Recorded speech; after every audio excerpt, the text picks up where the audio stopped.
नमस्कार, हमारे चैनल में आपका स्वागत है। मैं हूं रामचंद्र मौर्य। हमारे चैनल को सब्सक्राइब कर लीजिए और सामने की घंटी को जरूर दबाइए ताकि हमारा विश्लेषण वाला वीडियो आपको तुरंत मिल सके। आज हम चर्चा करेंगे योगी आदित्यनाथ और केशव प्रसाद मौर्य के बीच छिड़े हुए घमासान की। यह घमासान कोई नया नहीं है।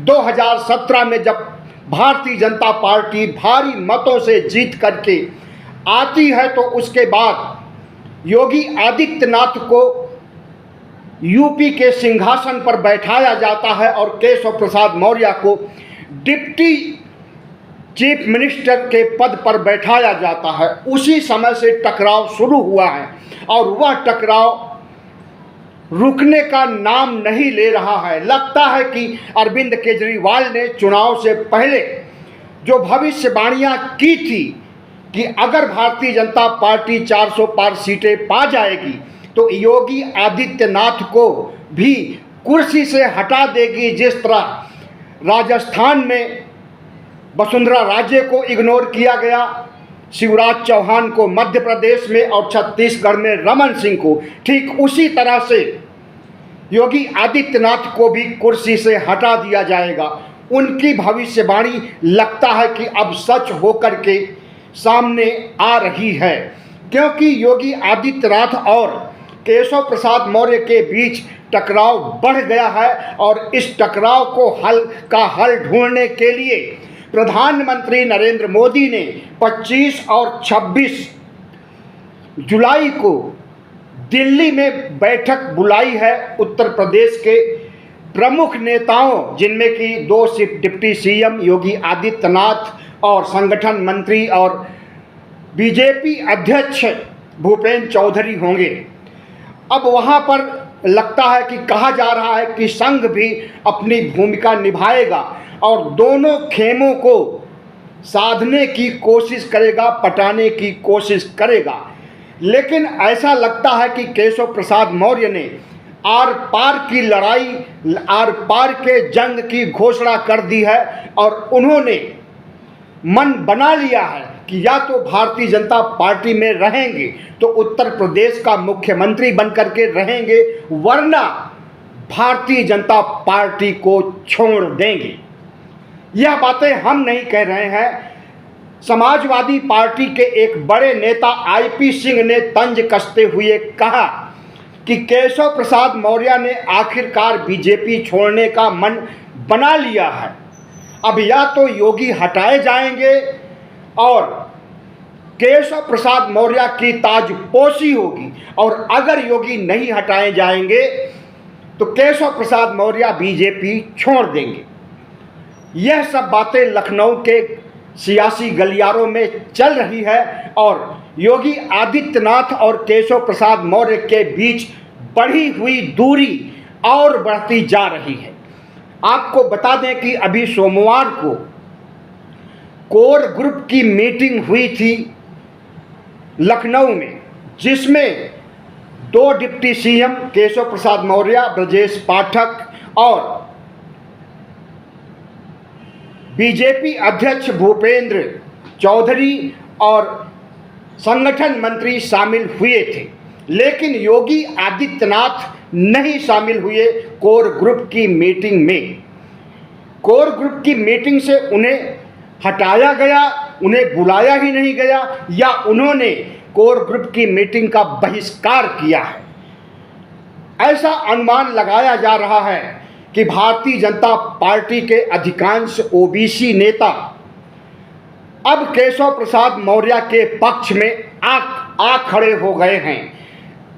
ओपी राजभर, जो कि मंत्री बनाए गए हैं अभी हाल ही में, इन्होंने मुलाकात की है केशव प्रसाद मौर्य से, और संजय निषाद, जो कि केंद्र में मंत्री हैं, इन्होंने भी केशव प्रसाद मौर्य से मुलाकात करके यह घोषणा किया है समन्वित रूप से कि दलितों पिछड़ों को अगर सहभागिता सुनिश्चित नहीं की जाएगी, भागीदारी नहीं दी जाएगी, तो भारतीय जनता पार्टी का वर्तमान अस्तित्व जिस तरह से उत्तर प्रदेश में संकट में आ गया है, यह संकट और बढ़ेगा। अब देखना है कि योगी आदित्यनाथ और शाह के बीच जो घमासान छिड़ा हुआ था प्रधानमंत्री पद के दावे को लेकर के, कि अगर प्रधानमंत्री नरेंद्र मोदी रिटायर्ड हो जाएंगे तो कौन बनेगा प्रधानमंत्री। योगी आदित्यनाथ 2 टर्म के मुख्यमंत्री रह चुके हैं और अमित शाह कभी भी न गुजरात न किसी राज्य में मुख्यमंत्री रहे, बल्कि वह भारतीय जनता पार्टी के अध्यक्ष और देश के गृह मंत्री रहे हैं। अब इन दोनों की लड़ाई है कि कौन प्रधानमंत्री नरेंद्र मोदी का उत्तराधिकारी बनेगा। लेकिन इस लड़ाई आज यह मोड़ पर आ गई है कि उत्तर प्रदेश की कुर्सी से पर्दे के पीछे से शाह योगी आदित्यनाथ को उत्तर प्रदेश के मुख्यमंत्री पद से हटाना चाहते हैं और इसके लिए वह केशव प्रसाद मौर्य और ब्रजेश पाठक और भूपेंद्र सिंह चौधरी और संगठन मंत्री का साथ ले रहे हैं और ये लोग साथ दे भी रहे हैं। साथ ही पूरा पिछड़ा और दलित कुनबा भी केशव प्रसाद मौर्य और शाह गुट के तरफ उमड़ता हुआ दिखाई दे रहा। ऐसे में योगी आदित्यनाथ क्या अकेले पड़ जाएंगे? क्या उन्हें मुख्यमंत्री पद से इस्तीफा देना पड़ेगा? प्रधानमंत्री पद के भी दावेदार नहीं रह जाएंगे? ऐसा कुछ भी नहीं हो सकता है, क्योंकि योगी के कंधे पर संघ का हाथ है। मोहन भागवत योगी आदित्यनाथ को मुख्यमंत्री बनाए रखना चाहते हैं और जब प्रधानमंत्री की कुर्सी खाली हो तो प्रधानमंत्री की कुर्सी पर भी हिंदू हृदय सम्राट योगी आदित्यनाथ को संघ बैठाना चाहेगा। तो जाहिर है कि यह लड़ाई जो संघ और बीजेपी से है, वही लड़ाई योगी आदित्यनाथ और शाह और वही लड़ाई केशव प्रसाद मौर्य और योगी आदित्यनाथ के साथ हो रही है। उत्तर प्रदेश में भारी हार के बाद जिस तरह से तमाम समीक्षा बैठकें हुई और उसके बाद एक गुट दूसरे गुट को हार के लिए जिम्मेदार ठहरा रहा है, जिम्मेदार ही नहीं बल्कि गद्दार कौन की टाइटल दी जा रही है। गद्दार उसे कहा जा रहा है जिसने पार्टी को हराने का काम किया है उत्तर प्रदेश में। योगी आदित्यनाथ का ग्रुप शाह ग्रुप यानी केशव प्रसाद मौर्य को गद्दार कह रहा है और केशव प्रसाद मौर्य यानी शाह का ग्रुप योगी आदित्यनाथ को हार का कारण बता रहा है।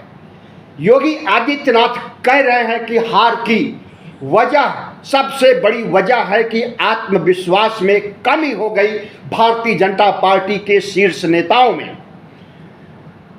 तो क्या ये आत्मविश्वास लोकसभा चुनाव के दौरान ही कम होना था? 2022 में जब विधानसभा चुनाव हुआ तब तो किसी का आत्मविश्वास नहीं डिगा था। 2024 के लोकसभा चुनाव में कैसे डिग गया आत्मविश्वास? दरअसल भारतीय जनता पार्टी दलितों और पिछड़ों की विरोधी शुरू से रही है।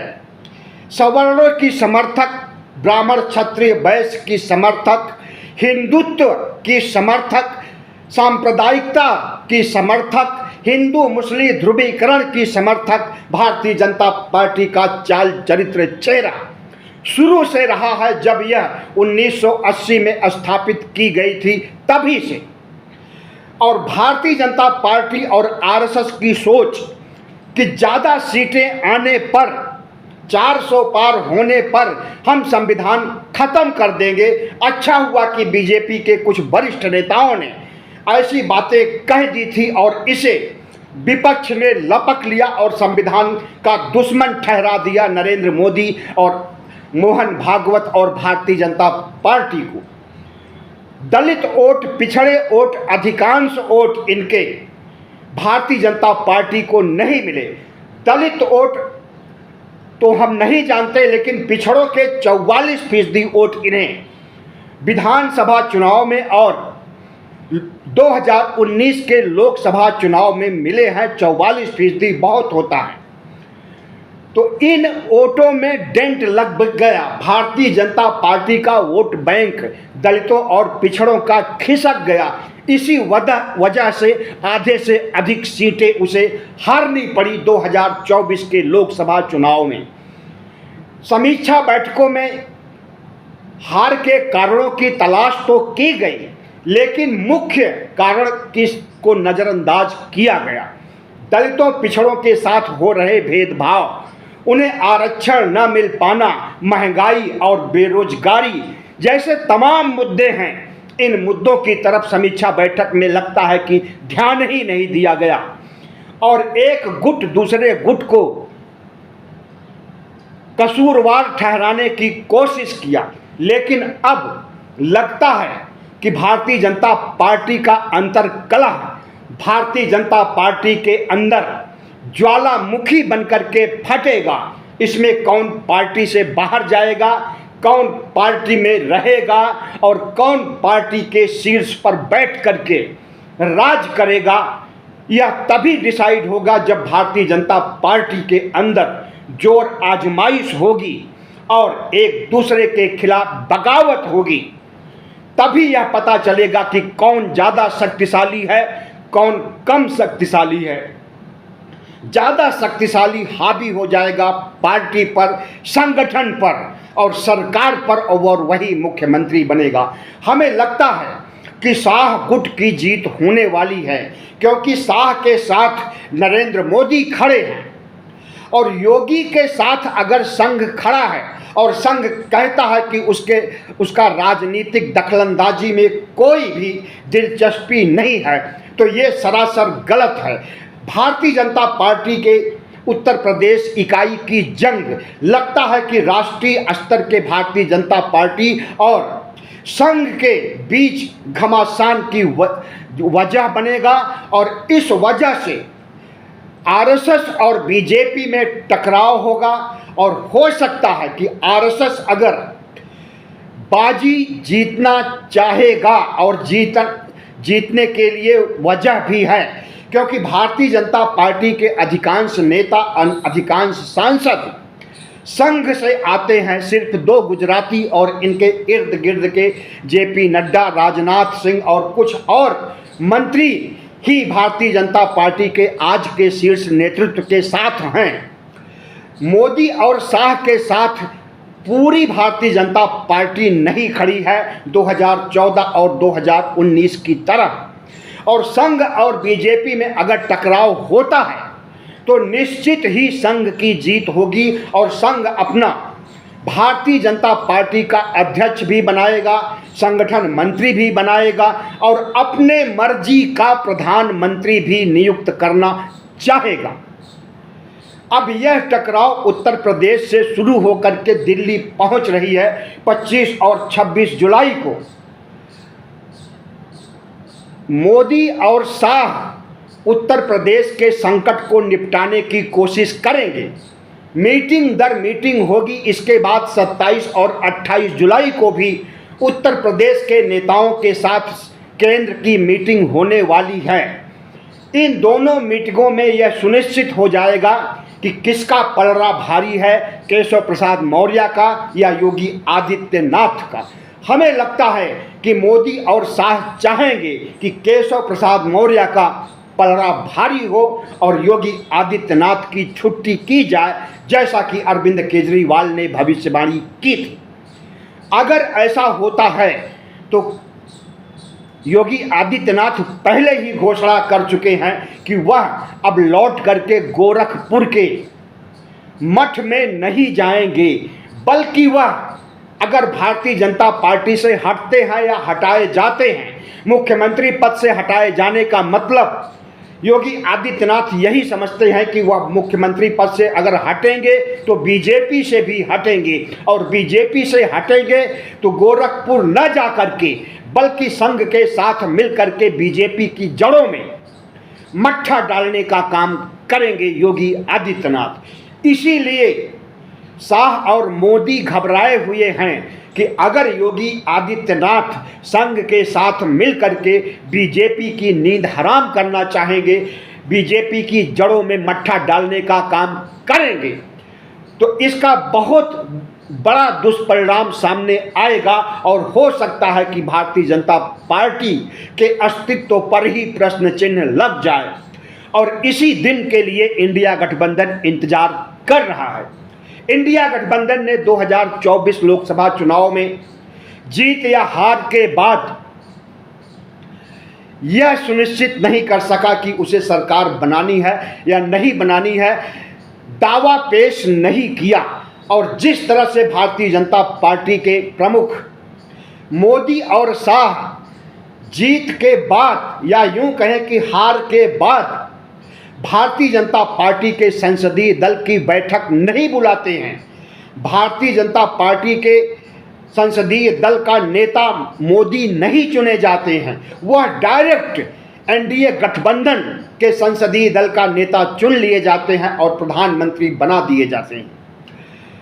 आज़ादी के बाद जब संविधान लागू हुआ तभी से यह सुनिश्चित किया गया है कि जीत के बाद कोई भी पार्टी अपने संसदीय दल की बैठक बुलाएगी और उसमें जिसे नेता चुना जाएगा वही प्रधानमंत्री बनेगा। लेकिन 2024 में ऐसा पहली बार हुआ है कि भारतीय जनता पार्टी संसदीय दल की बैठक जीत के बाद हुई ही नहीं और एनडीए की बैठक बुलाई गई और उसमें सर्वसम्मति से मोदी को प्रधानमंत्री बनाने का निर्णय लिया गया। संघ के गले यह बात नहीं उतर रही है कि संसदीय परंपराओं, संवैधानिक परंपराओं का अनुपालन क्यों नहीं किया गया, क्यों नरेंद्र मोदी ने भारतीय जनता पार्टी के संसदीय दल का समर्थन नहीं प्राप्त किया। क्योंकि अगर ऐसा करते तो भारतीय जनता पार्टी के संसदीय दल में संघ नेताओं की भरमार थी, इन्हें प्रधानमंत्री के लिए चुना ही नहीं जाता, इसलिए संसदीय दल की बैठक ही नहीं बुलाई गई। तो संघ के पास जो सबसे बड़ा मुद्दा है वह प्रधानमंत्री नरेंद्र मोदी के अहंकार, तानाशाही रवैये और विपक्ष के साथ सौतेलापन व्यवहार, विपक्ष के खिलाफ सीबीआई, ईडी, आईटी का इस्तेमाल जैसे तमाम मुद्दे हैं। और साथ ही यह भी है कि संसदीय और संवैधानिक परंपराओं का निर्वहन क्यों नहीं हुआ प्रधानमंत्री का शपथ लेने के पहले। और यह लड़ाई उत्तर प्रदेश से शुरू होकर के केंद्र तक जा रही है। अब देखिए आगे क्या होता है, समय बताएगा। लेकिन इतना निश्चित है कि भारतीय जनता पार्टी आज जिस तरह से आपसी द्वंद्व और अंदरूनी